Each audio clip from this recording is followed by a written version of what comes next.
One of my favorite shows as a kid was The Jetsons. I just love that 1950s idea of what the future could hold. Houses up in the sky, robot butlers, and walking escalators everywhere.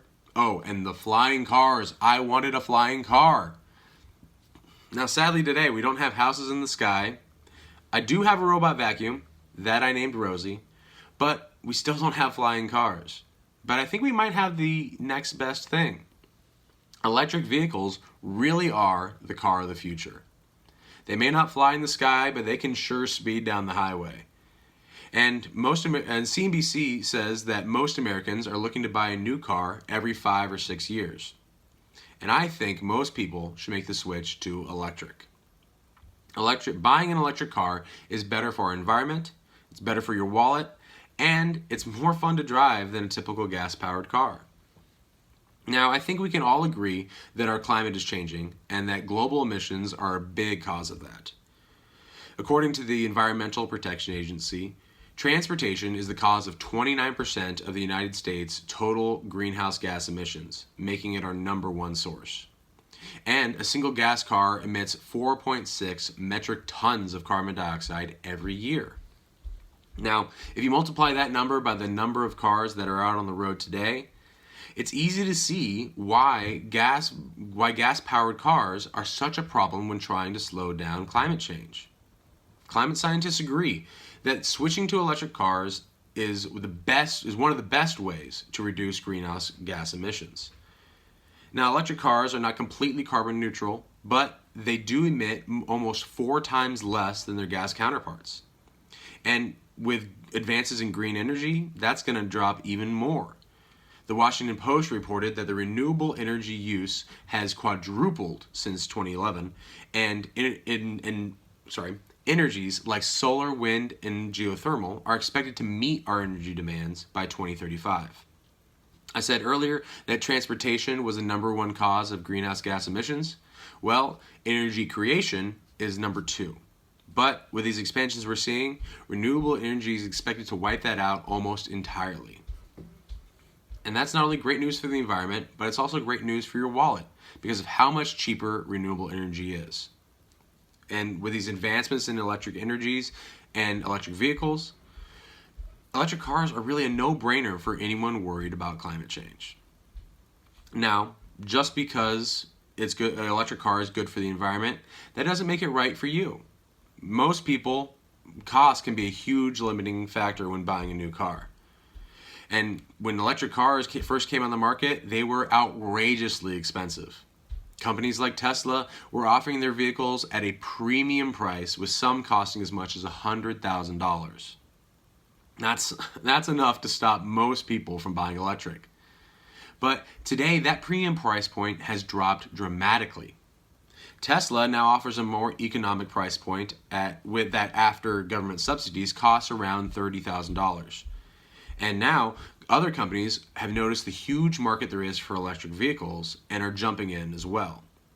Companies like Ford, Toyota, and Nissan, they are all offering electric or hybrid options of some of their most popular vehicles.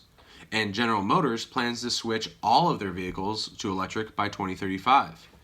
It's news like that has led the Guardian newspaper to report that the average price of electric vehicles is estimated to be $21,000 by the end of 2026.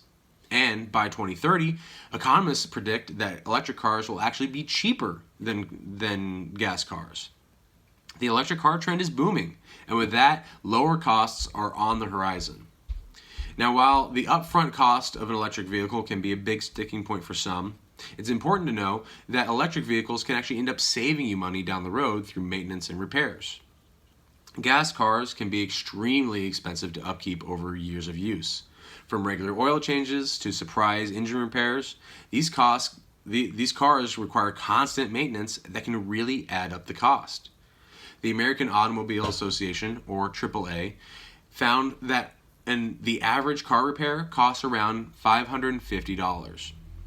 Personally, I've paid almost $2,000 for a repair. And that's not even to mention the cost that adds up of regular oil changes every 5,000 miles. This is where electric cars really have an advantage over gas. Electric cars have fewer moving parts that require much less maintenance. And their parts can be cheaper as well. So when you do need a repair, it can be substantially less than getting repair on a gas-powered car. Another way you can save with electric is on oil changes. You don't need them anymore.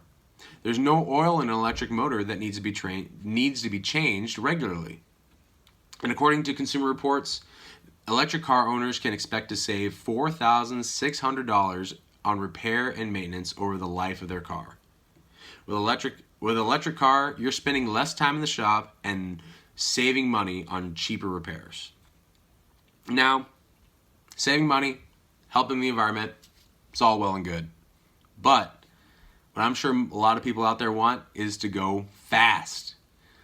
Well, if you want to go fast, electric is the answer for you.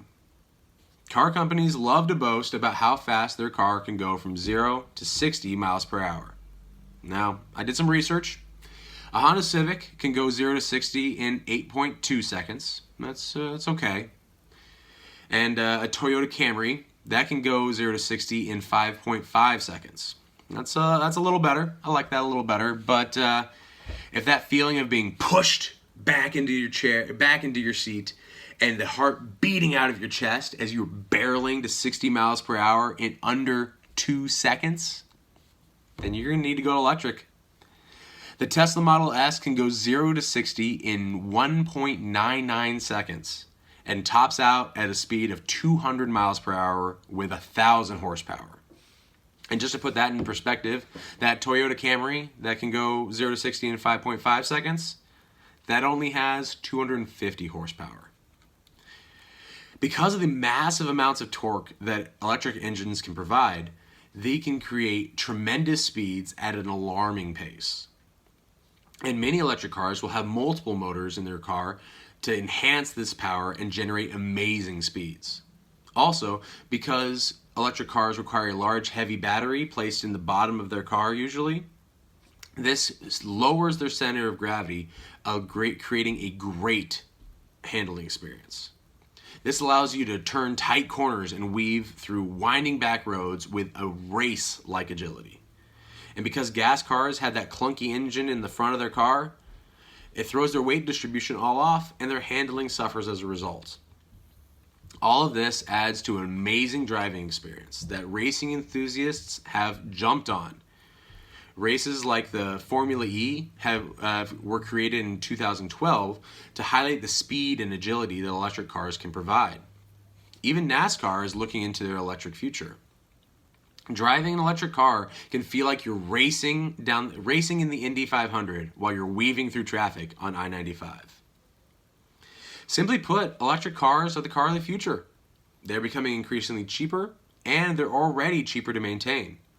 And as the climate continues to change, you can rest soundly knowing that you're doing your part to help the environment, all the while watching gas-guzzling cars eat your dust as you pass them on the highway.